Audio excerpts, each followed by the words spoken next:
नमस्कार, आप देख रहे हैं BRJ TV जनता की आवाज़। आज अरवल ज़िला में जो जन संवाद था उसमें दिल्ली के प्रोफेसर लक्ष्मण सिंह यादव जी यहाँ आए थे। जन संवाद में हम उनसे परिचय कराएंगे और जानेंगे सर अरवल में बिहार के धरती पर अरवल कैसा महसूस रहा और कुछ बात करें आए। सबसे पहले परिचय कराते हैं सर, अपना परिचय। जी, मेरा नाम लक्ष्मण है, मैं दिल्ली यूनिवर्सिटी में पढ़ाता हूँ और आप लोगों के बीच में आज आया हूँ।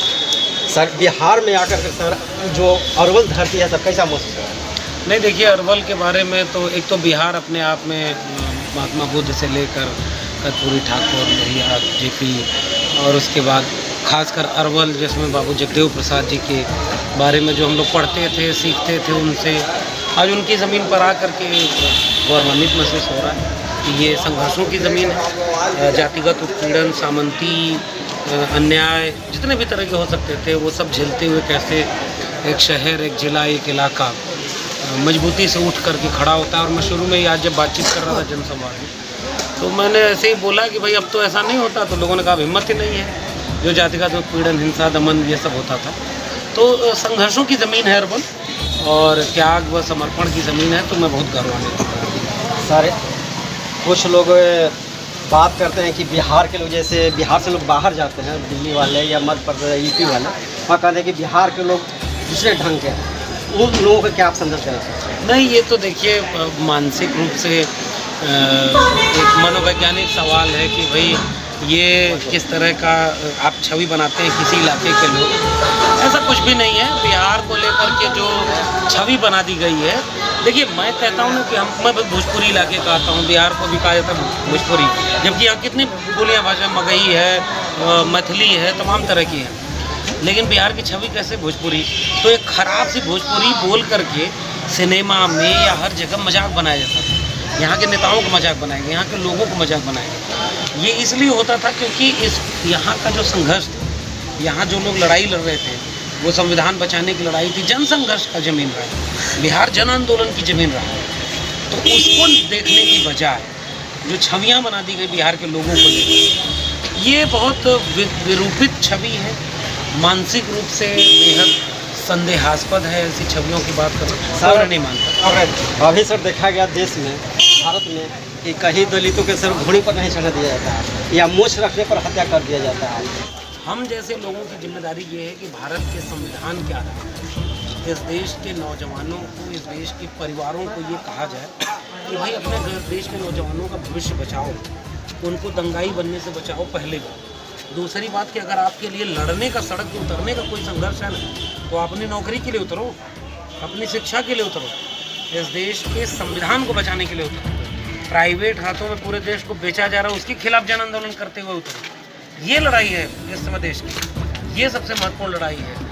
तो ये कहने का मतलब ये है कि चाहे वो जहांगीरपुरी का दंगा हो, आप सोचिए कि क्या इस देश में पहले कभी रथ यात्रा इस तरह निकलती थी कि राम के नाम पर तलवार लहराते हुए। अभी बिहार का ही शायद वो वीडियो मैंने देखा कि मस्जिद के सामने गाली दी जा रही थी कि मियाँ के माँ की गाली दी जा रही थी। ये राम के नाम पे होगा? आखिर सर कब तक ऐसा होगा? नहीं, सुनिए, ये हो क्यों रहा है पहले ये समझिए। ये हो इसलिए रहा है क्योंकि राम भक्तों को पता ही नहीं कि कैसे उनकी धार्मिक भावनाओं का खिलवाड़ किया जाता है। मैं उत्तर प्रदेश जाता हूँ, वहाँ एक नारा लगाता है कि जो राम को लाएं हम उनको लाएंगे। तो क्या हिंदुओं को यही नहीं समझ आया कि राम को योगी मोदी लाए हैं? राम को तो तुलसीदास लाए हो, वाल्मीकि लाए हो। अगर तुम राम को मानते हो तो ये कौन से राम थे जिसको योगी मोदी लाएंगे? उससे धार्मिक भावना आहत नहीं हुई। मस्जिद के सामने तलवार लगाओ राम के नाम पर, ये वो धार्मिक भावना आहत हुई। तो हिंदुओं का अपमान कर रहे हैं ये लोग असली हिंदू भी नहीं। जो लोग अपने को हिंदू समझते हैं ये उनका अपमान है। कब तक होगा? देखिए, हम लोग ज्योतिष विज्ञानी नहीं हैं, हम लोग ज्योतिष मानते नहीं हैं। हम लोग सड़क के इंसान हैं, संवैधानिक मूल्यों के लिए लड़ने वाले लोग हैं। हमारे पास इसकी भविष्यवाणी नहीं है कि कब तक होगा। मेरा मानना ये है कि ये तब तक होगा जब तक इस देश की बहुसंख्यक आवाम, क्योंकि दंगाई बने हुए लोग 5% से भी ज़्यादा नहीं है, लेकिन वो लोग उग्र होते हैं, उनको सत्ता का संरक्षण होता है, हल्ला मचाते हुए सड़क पे जाएंगे। 100 आदमी की रैली निकलेगी, 1000 आदमी उसको देखेगा लेकिन बोलेगा नहीं। इस देश में जो 90% चुप लोग हैं ना, सब बर्बादी उन चुप लोगों, खामोश लोगों की वजह से हो रही है, जो दंगाई नहीं है लेकिन चुप है। तो जो चुप होगा वो सत्ता के पक्ष में होता है, दंगाइयों के पक्ष में होता है। 5% लोग सड़क पर लड़ रहे हैं। जिस दिन 90% के आधे लोग भी यह समझ लेंगे कि इस देश को बर्बाद नहीं होने हैं। लोहिया कहते थे जिंदा कौमें 5 साल इंतजार नहीं करती, सड़कें खामोश हो जाए, संसद आवारा हो जाए। जिस दिन इस देश की बहुसंख्यक आवाम सड़क पर उतरकर अपने बच्चों की शिक्षा रोजगार के लिए, भारत के संविधान के लिए जन आंदोलन खड़ा कर देगी, दंगाइयों का अस्तित्व मिट जाएगा। डॉक्टर राम मनोहर लोहिया मंडल कांशीराम की लड़ाई को बर्बाद जब किया जा रहा था, हम थोड़े से लोग न यूएपीए से डर रहे थे, न जेल जाने से डर रहे थे, न उनके हत्यारों दंगाइयों से डर रहे थे।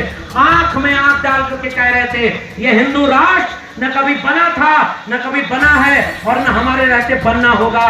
इसलिए हम केवल आपसे हिम्मत लेकर जा रहे हैं। साथियों, आप सभी ने मुझे आमंत्रित किया, मैं बहुत ऊर्जा और हिम्मत लेकर जा रहा हूं। जब तक मेरी आवाज में दम रहेगा, भारत के संविधान में इतना सा भी ताकत रहेगी, फूले, अंबेडकर, पेरियार, कर्पूरी ठाकुर, जगदेव प्रसाद, रामस्वरूप वर्मा, मंडल लोहिया, कांशीराम और डॉक्टर अंबेडकर के सपनों का भारत बनाने के लिए, भगत सिंह की शहादत को वाकई अर्थ दिलाने के लिए अपनी आवाज को बुलंद करता रहूंगा, ये लड़ाई लड़ता रहूंगा। जय भीम, जय मंडल, संविधान जिंदाबाद, उल गुलाम जिंदाबाद, इंकलाब जिंदाबाद।